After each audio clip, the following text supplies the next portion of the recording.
ভোটৰ ভূতে খেদিছে প্ৰতিগৰাকী প্ৰাৰ্থী ভোটৰ ভূত ধৰিবলৈ দৌৰিছে শাসক বিৰোধী সকলোৰে চেষ্টা নিৰ্বাচনী বৈতৰণি পাৰ হোৱা অভিজ্ঞ অনভিজ্ঞ সকলোৰে লক্ষ্য দিছপুৰ নিৰ্বাচনী প্ৰচাৰ তুংগত উঠিছে হেভিৱেট প্ৰাৰ্থী উৰিছে হেলিকপ্টাৰ আকাশত উৰিব নোৱাৰাজনে ভোটাৰৰ পদূলিয়ে পদূলিয়ে দৌৰিছে মাটিৰেই ৰাজ্যত এতিয়া প্ৰতিশ্ৰুতি প্ৰতিজ্ঞা পৰিৱৰ্তনৰ বলিয়াবান প্ৰতিগৰাকী প্ৰাৰ্থীৰ আত্মবিশ্বাস জয়ী হ'বই তেওঁ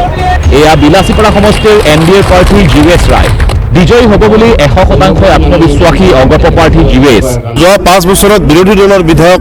থকাৰ বাবে আমাৰ যিমান হাৰত উন্নয়ন হ'ব লাগিছিল সেই হাৰত আমি উন্নয়ন হোৱা নাই আৰু যাৰ কাৰণে এইবেলি সকলো শ্ৰেণীৰ ৰাইজে সংকল্প গ্ৰহণ কৰিছে যে এইবেলি মিত্ৰজোঁটৰ প্ৰাৰ্থী এনডিএৰ প্ৰাৰ্থী আমাৰ পক্ষত ৰাইজে অৱস্থান কৰিছে আৰু এইবেলি আমি যাৰ কাৰণে আমি জিকাটো এক প্ৰকাৰ নিশ্চিত কাৰণ জনতা জনাৰ্দনৰ আশীৰ্বাদ আমাৰ ওপৰত এইবাৰ আছে এয়া হাজো শুৱালকুছি সমষ্টিৰ তৃণমূল কংগ্ৰেছৰ প্ৰাৰ্থী ৰজি আহমেদ ওৰফে ফুনু দাস স্বামী দুলু আহমেদৰ আধৰুৱা সপোন পূৰণ কৰিবলৈ এইবাৰ যুঁজত নামিছে ৰজি মনত সাহস আছে ৰাইজৰ আশীৰ্বাদ লৈ পেলাই আহিছো আৰু ৰাইজৰ মৰমতে আজি মই এই সমষ্টিটোত প্ৰতিদ্বন্দ্বিতা কৰিবলৈ আহিছো যেহেতু আপোনালোকে জানে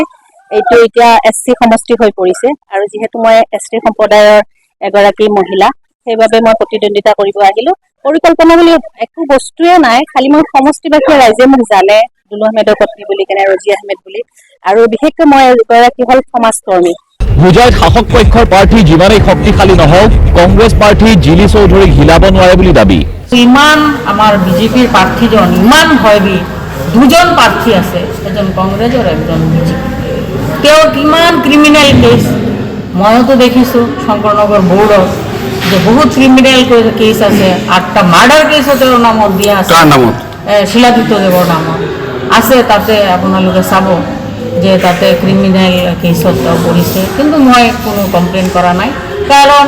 নেখেলি প্ৰতিদ্বন্দ্বিতা কৰা কাৰোবাৰ নমিনেশ্যন কেঞ্চেল কৰি প্ৰতিদ্বন্দ্বিতা কৰাৰ মজাই নাই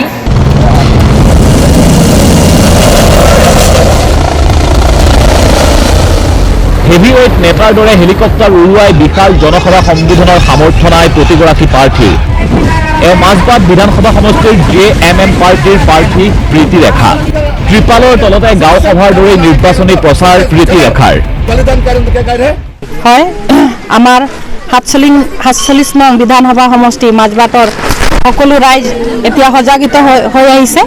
আৰু তেওঁলোকে আমাক পূৰ্ণ সমৰ্থন আগবঢ়াইছে আজিৰ তাৰিখত তেওঁলোকে নিজৰ অধিকাৰ আৰু নিজৰ প্ৰাপ্যৰ বিষয়ে তেওঁলোকে ভালকৈ অৱগত হৈছে তেওঁলোকে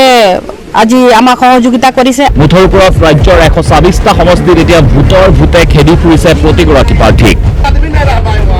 ব্যুৰ ৰিপৰ্ট DY365